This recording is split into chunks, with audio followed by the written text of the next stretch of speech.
What's happening? This is your destiny. The Temple of the Eye awaits soon.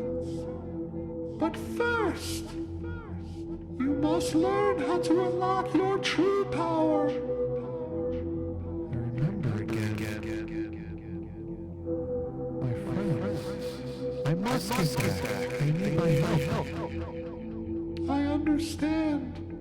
But please know that your friends have no chance if you do not unlock the elder magic within your dream priest mind. Elder magic?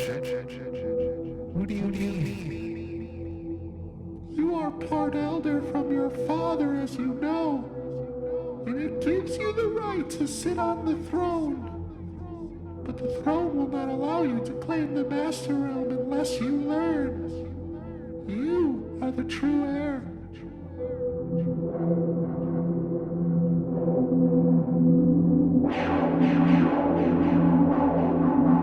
Mother? Is that you? Yes, Mario. It is I, your mother. And as you can see, time is running out. This hidden realm was created by your father, who before the council was slated to be the leader of the elders. But when he was young, the council overthrew his father for what they deemed to be crimes against balance. They sacrificed him and kept your father in the dark. But your father still had the wisdom and knowledge within and continually went against the council's decisions. They used his relationship with me as a way to banish him, knowing he would never sacrifice me. And they planned to kill us both. To save me, he created this realm and sealed it off. But now, it is unlocked again, and it is being affected by the chaos and the collapse happening everywhere. The only way to stop it is to wish it on the throne, allowing the world to be recreated in your image. But the elders, overseers, and Obsitans of Bisus are all vying for the throne. Do not trust the overseers. They are as blind with power as the elders. Both hurt their own kind for the good of the councils. They only want to be right, and to be right means to be in power, so that their truth becomes reality. So what's next? We must train you quickly before the darkness swallows all. And my friends? I do not know how they will fare in the fight, but I promise you, you will be able to help them more after your training. Can you explain to me this one thing? How do I even exist? I know I split from Seatac, who is the first form of your son, but... No, Mario! You are our son! The name and form does not matter. It is who you are on the inside. The darkness in you before was due to the war and the chaos. Trauma is inevitable in such times. What you have become and the Dream Priest powers you unlocked is still just a piece of your full potential. But it is your compassion and empathy that are the true powers, the traits you acquired from your humanity that will allow you to save all realms. And how does all this fit together? Once you split, we watched you from this realm in my dreams. You will not be corrupted by the power of the Master Realm as most are. Even your father refused to sit on the throne, knowing he may succumb. Mario, you are destined to bring an end to this war. You are destined to prove that balance and compassion always wins over chaos. Mario, with your father's blood, you are the true heir to the throne. You are the chosen one.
Welcome to the quest for the Green Ball, War Within, and welcome to the final week of our divisional play in the regular season.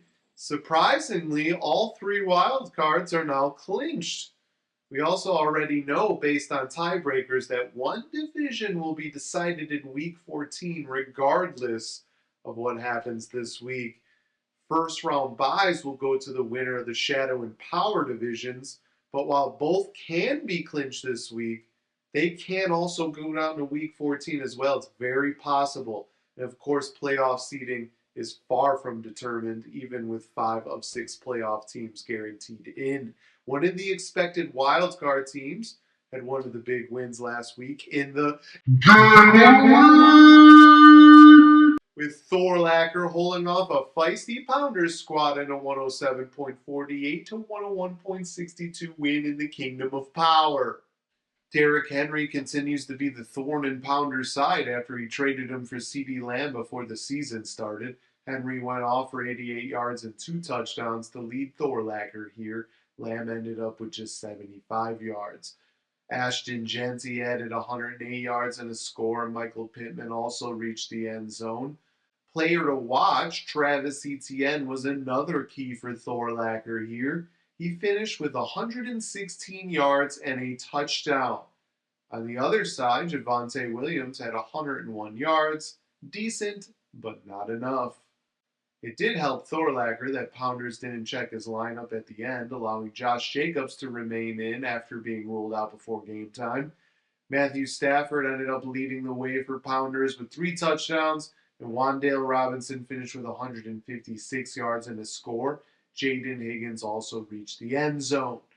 Thor-lacher is now 8-4 with that wild card berth, but still has a shot at the division title, depending on how things fall in the next 2 weeks. Pounders falls to 2-10 and is now tied for the worst record by a defending champion through 12 games.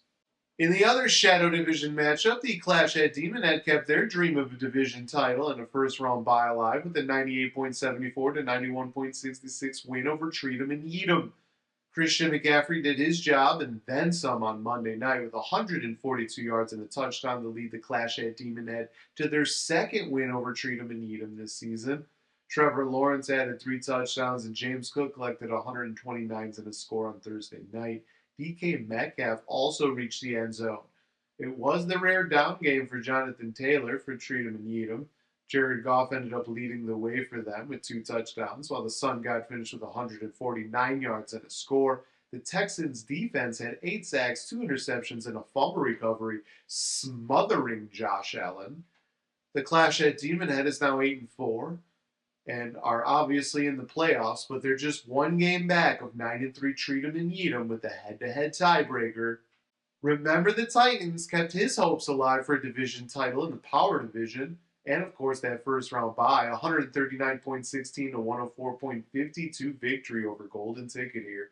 Golden Ticket was helped with the trade, with Remember the Titans at the trade deadline that sent Jamar Chase to them for George Pickens and Teteroy McMillan, but it didn't matter in the final result.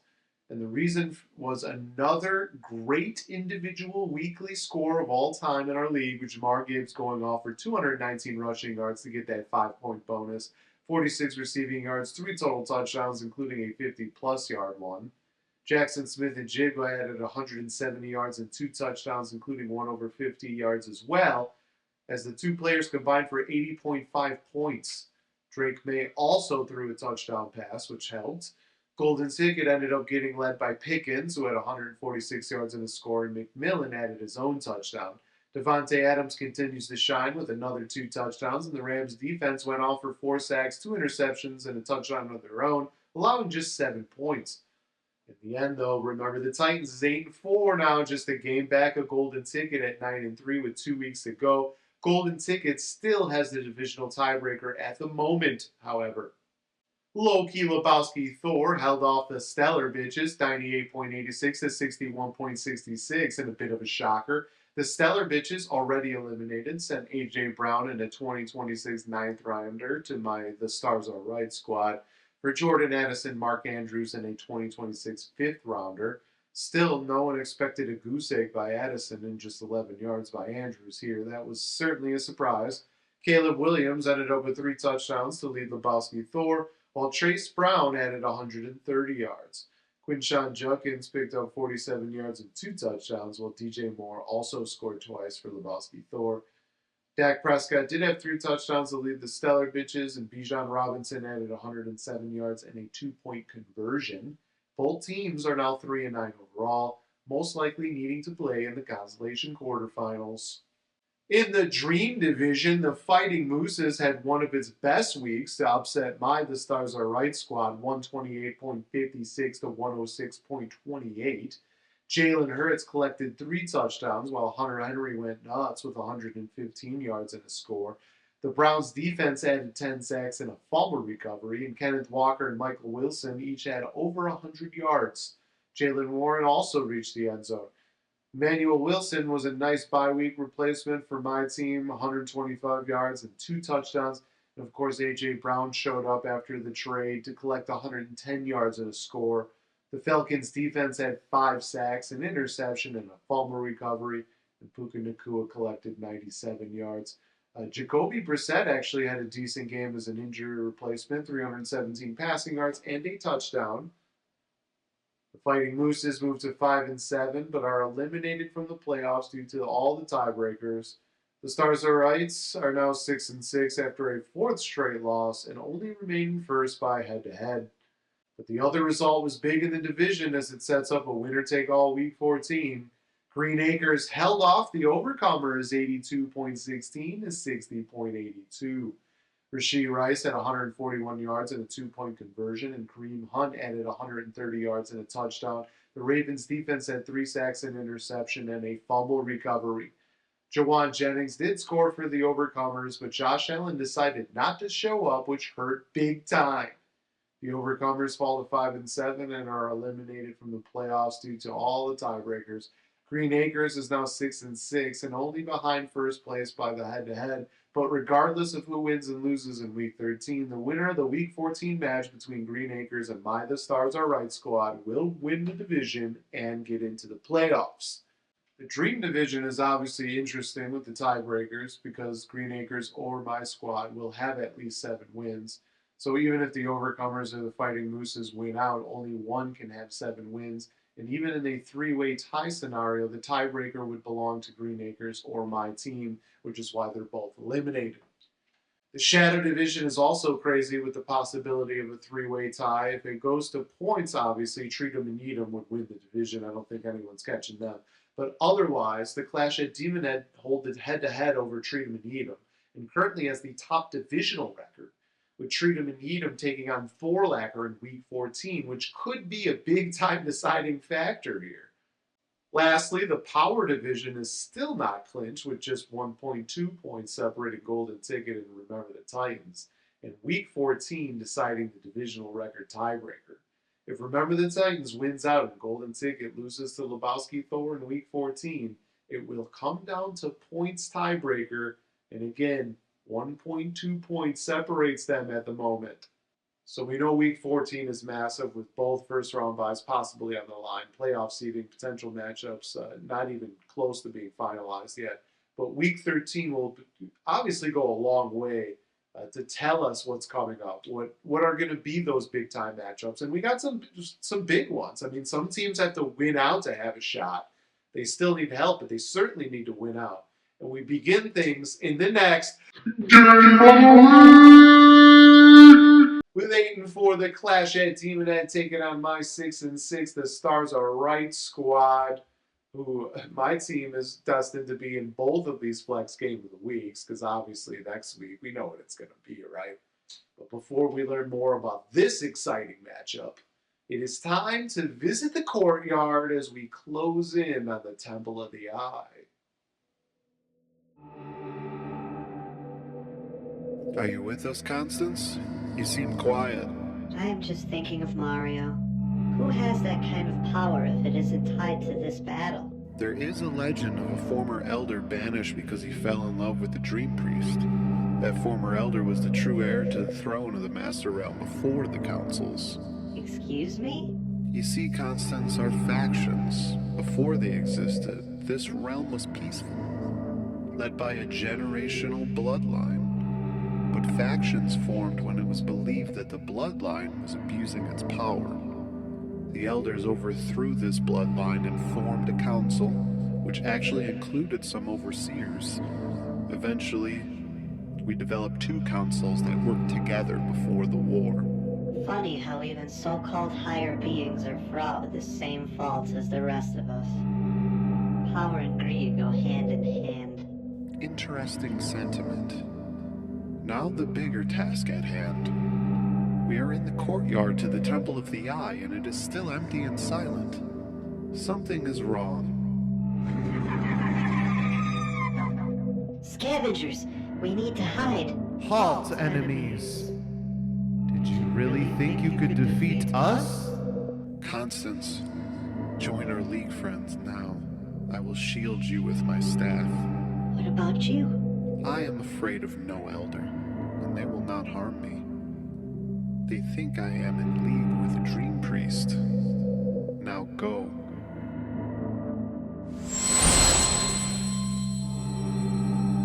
Now, Elder, what is your name? It doesn't matter. Where is the dream priest?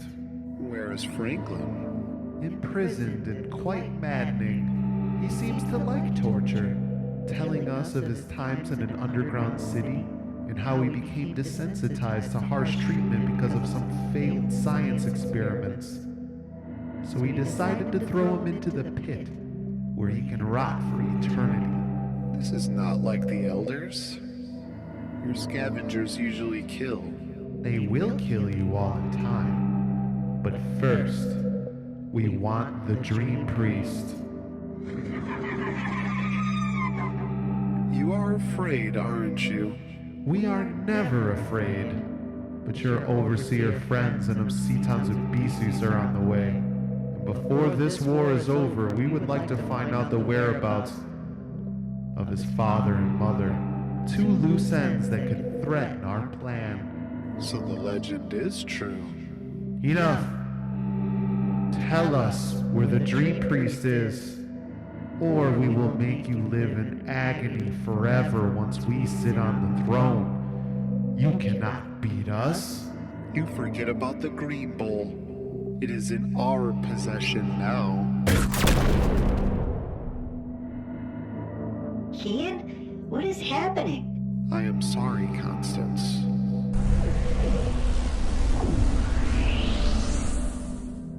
Kian, we trusted you!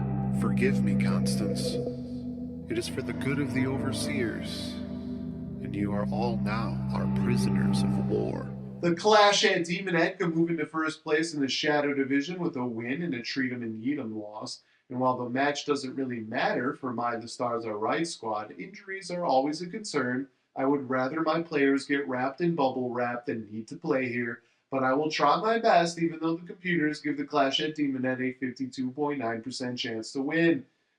I would rather have Jackson Dart healthy here, but I feel fine with Jacoby Brissett with his matchup, if he has to go. Regardless, one of them will need to keep up with Trevor Lawrence, who is getting hot down the stretch.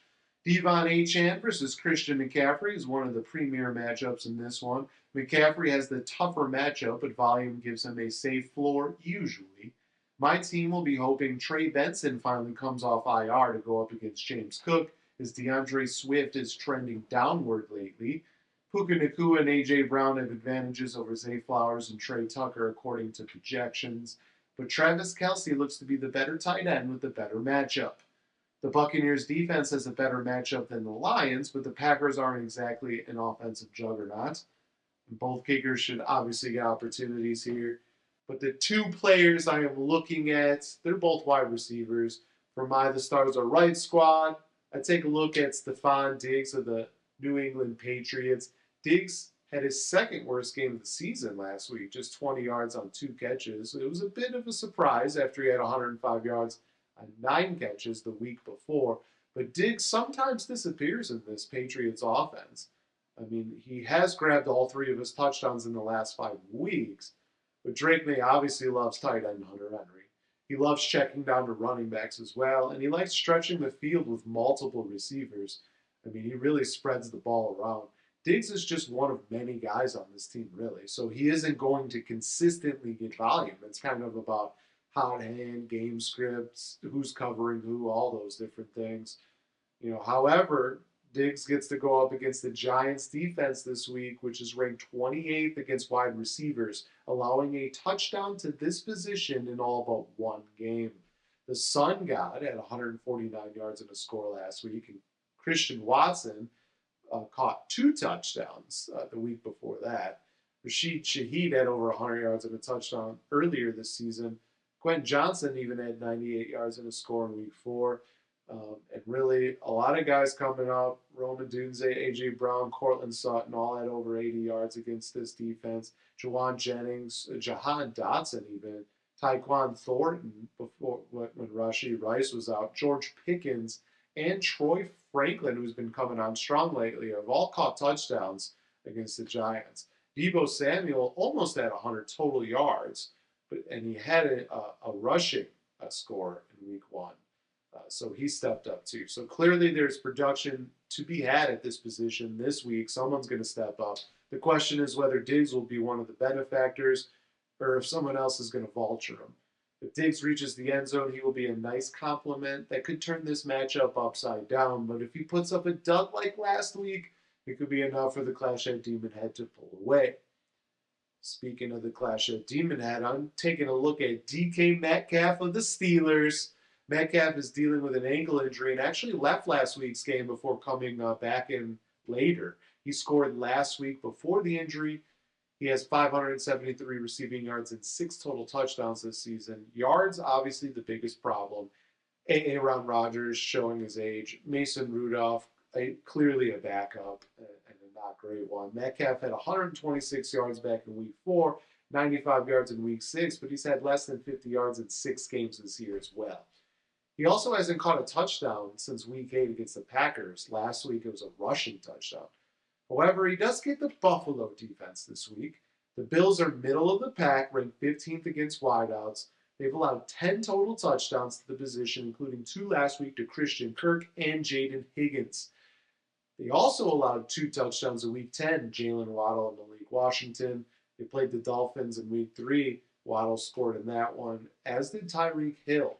Zay Flowers and DeAndre Hopkins scored on them in week 1. Flowers actually had 143 yards in that game. And Drake London went off against this defense, 158 yards in a score.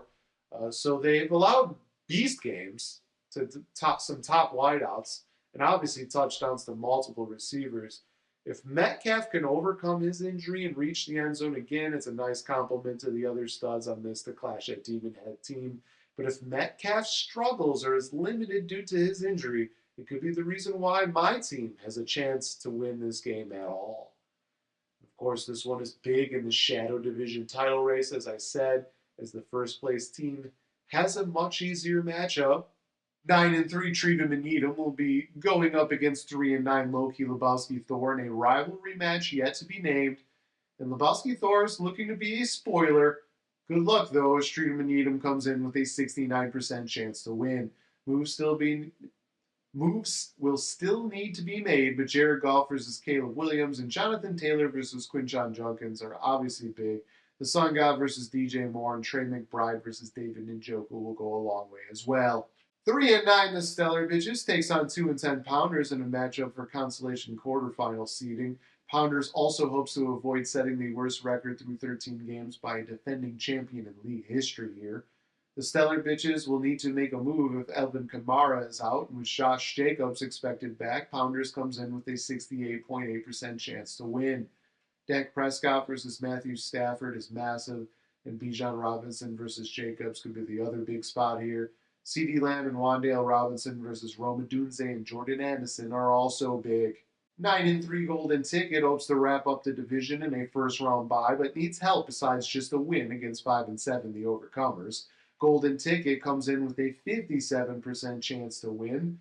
Josh Allen versus Lamar Jackson is the biggest spot for the Overcomers, while Devontae Adams versus Jawan Jennings and Saquon Barkley versus Rico Dowdle are big spots in this lineup as well. Don't sleep on the Brock Bowers versus Jake Ferguson tight end matchup. And the Rams versus Vikings defenses could also put up big numbers. 8-4 Thor-lacher looks to still push for a potential divisional title and first round bye, but the 5-7 the Fighting Mooses are in their way this week.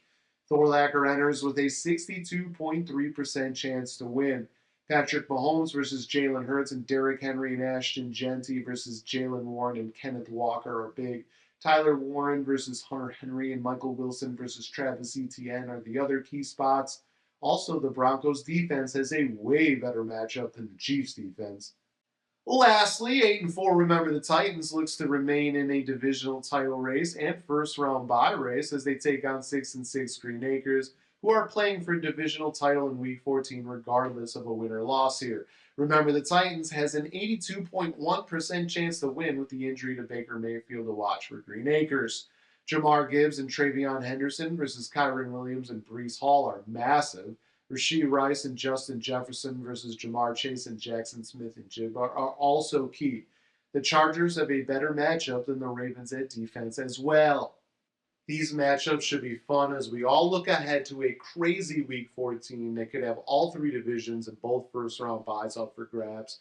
It is wild that 5 teams are now eliminated and 5 teams are guaranteed playoff berths, though. That's unusual in our league, but matchups matter in the playoffs, so these 2 weeks will be huge to determine what those matchups are. That's the show for the week. Hope you enjoyed it, and hope everyone has a great Thanksgiving.